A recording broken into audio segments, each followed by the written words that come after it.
I will be able to join my colleagues again, at least on Zoom. Um, I have, let me tell you a little bit about my background. And I came to the legislature having worked for 25 years in community mental health. I'm trained at a master's level in counseling psychology. I worked as a substance use disorder counselor and founded a foundation, a philanthropic foundation, the Samara Foundation of Vermont, which is now part of the Vermont Community Foundation as a major fund. And I brought that background into the State House because I felt like I wanted to make bigger changes than could be made even though profound changes happened when I sat individually with clients. And then when I became the executive director of the counseling service of Addison County, I found the metaphor that I always found myself thinking about was, I want to paint on a larger canvas, because as I met with individuals, I knew policies that made it hard for them. I then was the middle manager and then the executive director. And even as executive director, there were policies that needed to change at the state level. And so I organized statewide groups for substance abuse counselors. And they then said, someone needs to go to the State House and make that change. And they said, Bill, you helped get us going. You go to the State House. Well, that was what got me to the State House for the first time. And I have had the good fortune to serve there for nearly 25, 26 years.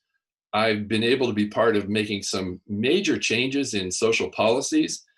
And each time that I find, and not alone, of course, but with my colleagues, and each time that I've found that we've touched people's lives by actually making change at a policy level at the state, it just renews and rekindles my desire to be part of that. And so that's why I'm wanting to go. I've been appointed by 3 different speakers of the House as the chair of first the House Judiciary Committee and now the Healthcare Committee, and being elected as a trustee of the Vermont State Colleges systems twice by my colleagues. So I feel like I bring both a depth of experience in my personal life, and I brought that to the State House, where I have learned to build relationships that help move social policy forward. That's a broad, general description of why I'm interested, but that really is my motivation. I want to be part of making change. Well, I'm glad we have the time to go into depth on this, because it's an interesting story to tell. And I wonder, when you look ahead to the next session and the unique challenges of this time and also the challenges of our state, what's your priority? What's important for you to continue working on?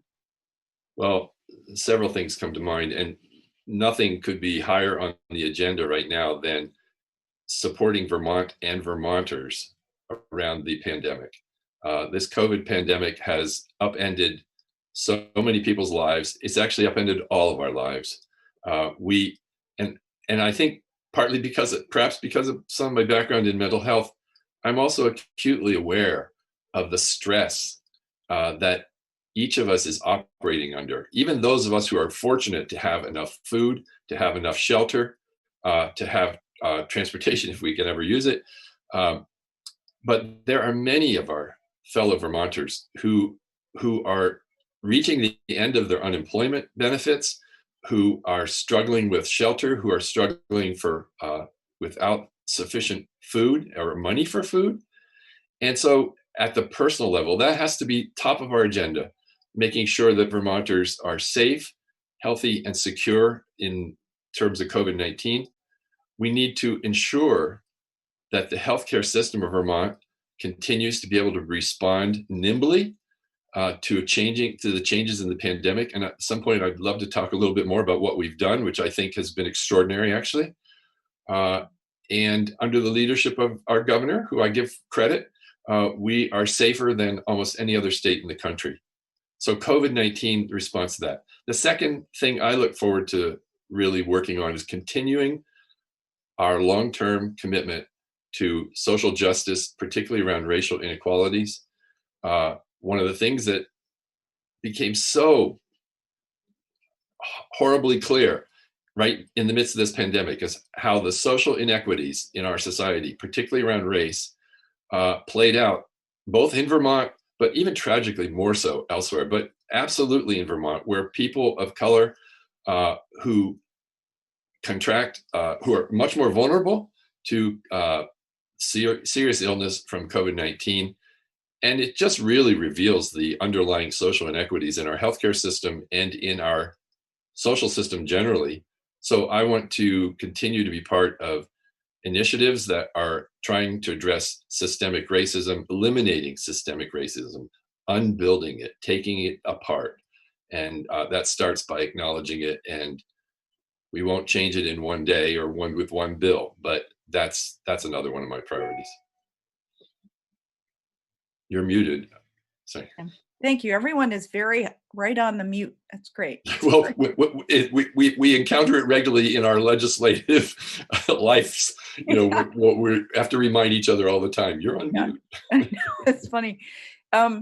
My question has to do with the substance abuse epidemic, which I would even say is beyond opioids. I think people are under enormous stress and are having a real struggle with addiction. And I wonder what's happening in the legislature. What will you be working on your committee to address this issue? Interestingly enough, this is an area where the legislature, I think, is not structured in the House in the way that it might be. Substance abuse or substance use disorder issues actually are under the jurisdiction of my good colleague, Representative Ian Pugh, who I believe will be part of this sometime soon. While I chair the healthcare committee, and we do now have jurisdiction over the issues of mental health, jurisdiction for substance use disorders are in a different committee. Nevertheless, I have worked in that area both as chair of judiciary and in conjunction with my colleagues. I'm not surprised, but I'm really dismayed when I hear how much additional alcohol is being consumed during this period. I heard something that was like 25% more alcohol is being consumed. We already opioids is a scourge, and just in literally the last day, I think we've heard about a settlement with the pharma company that promoted wrongly the highly addictive opiates. But I think I continue to hold out, even as we have to address the opioid epidemic. People need to recognize that alcohol is still the #1 drug of abuse. When I was the chair of judiciary, I actually, with legislative counsel, would insist that when they drafted a bill for us, it not say alcohol and drugs, that it say alcohol and other drugs, because alcohol is a drug. It happens to be the drug of choice. It happens to be the socially acceptable drug for many, many people. And yet the damage that is done by alcohol within our society is enormous, both in terms of personal lives, on our highways. Someone once told me that very, very high percentage of all the emergency room visits have some type of alcohol-related involvement. And so I have to say I'm a little bit out of touch with specifics around what's happening with the opioid epidemic at the moment, but I've heard indirectly that in fact things have gotten worse, not better, and that doesn't surprise me either. We were really focused as a state on the opioid epidemic, and we really made some cutting edge changes that were actually mirrored by a lot of other states. The hub and spoke model, which really made opioid treatment more available to more Vermonters, particularly in a rural state, engaging primary care physicians, as well as hubs where medications could be prescribed that couldn't be prescribed as easily by physicians. So I think we need to continue to put some attention there. It's challenging. I'll just say this: we're a citizen legislature. I think we do a pretty amazing job at juggling many difficult issues at a time. But this is one which I think has started to slip off of our attention, and we can't afford to do that because Vermonters continue to suffer. I have constituents who approach me about family members and how to get help. I think most every one of us knows someone whose life has been disrupted by if not opioids, certainly other drugs, including alcohol. And I don't want to sound like prohibitionist, but I do think we need to recognize that as much as alcohol is a source of enjoyment and relaxation for many people, it's also the source of enormous social disruption. What's your view on the marijuana legalization or commodification in Vermont? Well, to be quite honest, I've not been a fan of promoting it. I supported legalization because, in fact, it was so clear that legalization was disproportionately impacting Vermonters. I'm going to talk about Vermont now. It was disproportionately impacting Vermonters with consequences that didn't make sense. As we came to understand that marijuana was being much more widely used, and the federal government had pushed for years to make it to have high penalties, and then I think some of us began to understand that there was a way in which marijuana nationally, again in Vermont to a degree, but nationally as well, was disproportionately impacting communities of color. And so I supported, as the chair of the Judiciary Committee, in fact, I was the chair when we decriminalized small amounts of marijuana. I knew full well at the time that that was going to lead to a conflict because, okay, now it's not illegal, but how do you get it legally? My background as a substance use disorder counselor has led me to be very concerned about the way that, particularly the way that corporate America markets drugs. And again, I'm calling alcohol a drug, which it is. And what I've seen happen with alcohol is, for me, there's just no shame, no level of shame that the marketers will have in promoting the use of alcohol. For me, the final straw, I don't know if the final straw, but it was like when they started to promote something called palcohol, which was powdered alcohol. They said, well, now you can take it when you go backpacking. Now it's like, and the claim was, oh, youth won't use this, and college students won't use this, and no one will abuse it. And within weeks, within months of it coming onto the market, stories of people snorting it, people having difficulties from it in emergency rooms. And we banned that in Vermont. We banned the sale of it. We were one of the states that stepped up and said, no, you cannot sell that in Vermont. And I'm concerned. So I was reluctant. I was not one of the people pushing to have a legal regulated market, but I came to realize that it's here. People are using it. People are buying it. Better to have a regulated market, particularly when fentanyl laced marijuana became available. It was not became available. It was around. We have deaths. What are you buying? Now, of course, we're in conflict with the federal government still, but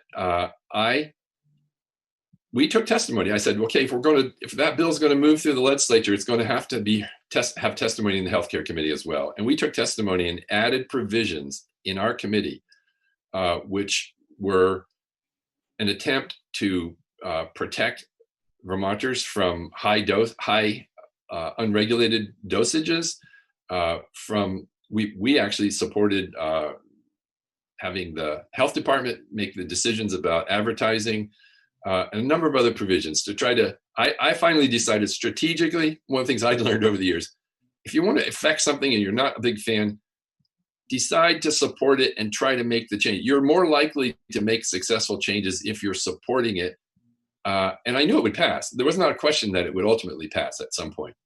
And so I tried to improve a bill that I wasn't thrilled about, but I did vote for. I voted for it because it included a number of provisions which I thought were going to be helpful in keeping it out of the hands of youth. My big concern is that when we talk about big pharma, big tobacco, I think it won't be long before we're talking about big marijuana.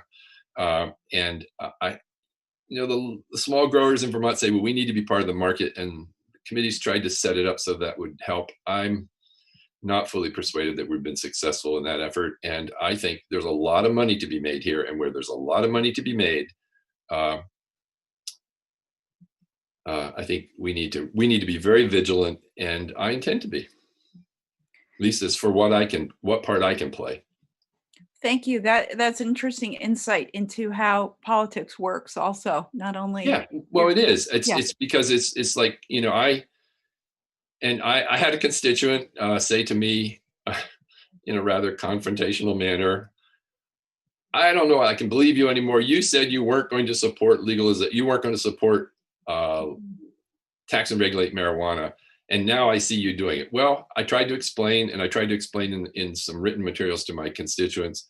Uh, so they were disappointed, but I made that decision, and it's one I'll stand by. We have time for one more question. So do you want to talk about the COVID accomplishments, or is there something else you'd like to say? Goodness, time flies by, doesn't it? I know. No, we could talk for an hour. Yeah, and I would love speaking with you. because I found myself thinking I would love to think of this as a conversation Yeah. because there's a lot to talk about. Well, let me say a couple things. Let me just look here and just make sure well. First of all, Vermont received an extraordinary amount of federal assistance, $1.25 billion. We don't usually use those numbers and throw them around as easily. Just today, I'm also, I didn't mention, but I'm a member of the Joint Fiscal Committee. We met this morning, and the report is that, one of the things that we did between our committee and the Human Services Committee that Representative Pugh, we worked collaboratively, and we crafted with the administration collaboratively a proposal to have, I think it was about $250 million go into helping to support the healthcare infrastructure of the state of Vermont, which stood itself up in record time. If you remember, we were setting up surge hospital beds. We were all elective procedures were dropped. So that is where, unfortunately, in our current fee-for-service setup, the hospitals were bleeding dollars. Medical practices were. I've talked to I've someone in my community who works with a private primary care physician practice. They stopped all their visits because of COVID, because of infection, but because of also they needed to be prepared for what we thought was going to be an enormous influx of sick Vermonters. Now, the good news is that didn't materialize in the same way, and that we are so incredibly. It's not just luck. It was good leadership and good implementation by Vermonters who took this seriously. But the result was we lost hundreds of millions of dollars in our healthcare sector, which we cannot afford to do while we're in the midst of a pandemic. And so I want to give credit to Speaker Mitzi Johnson, who in the middle of March, I think it must have been March 12th, because it was Friday the 13th on March 12th, she called a special meeting of all the chairs of all the committees, including myself as the chair of healthcare. And she said, I want each of your committees to take a look now what kind of emergency COVID legislation we need in the next 48 hours. And I want you to have legislation that you can pass out of your committee by Friday evening. That was like 2 days. I mean, that was an extraordinary challenge. And I have to say that the partners that we worked with a group of nonprofit healthcare leaders who stepped up, and we passed within 48 hours an extraordinary piece of legislation which authorized the Secretary of Human Services to suspend all kinds of rules around, like nurses can come into Vermont. Usually it takes a while to get in here. We authorized them to move money out to nonprofits, which were going to go under. Because we appropriated, as I say, emergency, I think it was $150 million that the administration could appropriate themselves on an emergency basis. And then we said the Joint Fiscal Committee would be involved for further things. And then when we came back, we appropriated the $250 million for healthcare. And $87 million has gone out the door as of yesterday. There's a round two. And we made sure that small healthcare providers could get access. And so we deliberately said it's not going to be first come, first serve, because we knew the larger organizations, which need to have a larger infrastructure because of the complexity of what they do, could get at the front of the line quickly. And we said, no, we need small primary practices. We need dental practices. We need an acupuncturist who's in a private practice. We need other healthcare providers to be able to submit what their losses are because of COVID, have the Agency of Human Services sort it through, and as of yesterday, they have appropriated, or they have spent and sent checks out for $87 million. That still leaves us over $100 million. And there's a round two that's just starting, because we know and that need will now they can apply for money through, I think, September 15th, and there may be around three. I think, we can be proud of how Vermont has responded to this pandemic at many levels, and most Vermonters will have any reason to pay attention to what I'm describing. But I am very proud of the Vermont state employees who really, they brought in employees from all parts of state government. This is a major undertaking. We engaged a federal or a national group to help us monitor to make sure we weren't spending money where we shouldn't be spending money. And there's a lot more that could be said about this, but I'm very proud of that. In addition to which, I'll say one other thing: our committee in healthcare had started to work on promoting or making telemedicine more available. We did that before there was a COVID, and we had a bill already in the Senate from the House. And so when COVID suddenly hit like it did, and we knew telemedicine had to be part of this, I felt very, very proud that our committee had already laid the groundwork, and we folded that into the emergency legislation and actually promoted it even further. I think there's a lot of stories to be told about how the housing, how the committee that deals with housing responded to the pandemic, and I think we're going upstream and making changes so that the homeless population of Vermont, both on an emergency basis, was taken care of, and hopefully we'll do some structural changes. That was one of the other directives from the speaker. Think about how to use the COVID dollars, not just to jam them out the door, but think about how we can do something that will structurally change. This is an opportunity that will not return in our lifetime, hopefully. Now, hopefully we'll get another stimulus package if Congress can get it together. But we are still working on how to responsibly use the $1.25 billion. Just yesterday, I'm a trustee of the Vermont State Colleges, and just yesterday I learned that $2.3 million was appropriated for emergency free courses with free support and computers if necessary. And I learned yesterday from the head of the state colleges that $2.3 million is going to be completely used. Over 1,000 Vermonters applied in short notice for 3,000 different special free offerings to help them get their employment back. And again, it's another way to support the Vermont State College system, and the state college system supports Vermonters. I think there's a lot to be said. You're muted again. We're just touching the surface of the work that happens in the legislature and that you have been doing in your capacity of leadership and also as a representative from District 4-2 for Heinsberg. So I wish we could talk all day, but maybe we could do some talking during the legislature and get an update. I'd be happy to do that. Can I say one last thing? I don't know if you have a minute more. Go ahead. Just yesterday,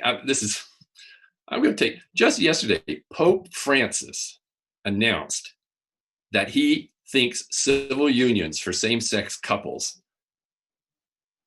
are appropriate. A huge change. 20 years ago, I, as the vice chair, and Tom Little as the chair, sat in the House Judiciary Committee in Vermont and coined the term civil unions. There's knowing that we finally achieved full marriage equality, but knowing that we helped set something in motion that 20 years later would affect one of the largest influential institutions in the world gives me great satisfaction. And I think Vermonters should take great pride in many of the things that we've done that were very forward-looking. And I think we're at a place to do some of the same now. I'd love to come back and talk more. Bill Lippert, thank you so much. Representative Bill Lippert from District 4-2, representing Heinsberg. He has an opponent, which is Sarah Toscano running as a Republican. Don't forget to vote on 11/3, yes, November 3rd. If you haven't already, don't forget mail-in ballots are due on the 24th, it's Saturday. So depending on when you're watching this, if you have not already mailed your ballot, bring it down to the voting place or to your town clerk. Yes. Now or before November 3rd. So thank you for your time, Bill, and your service. And thank you very much for watching. Thank you.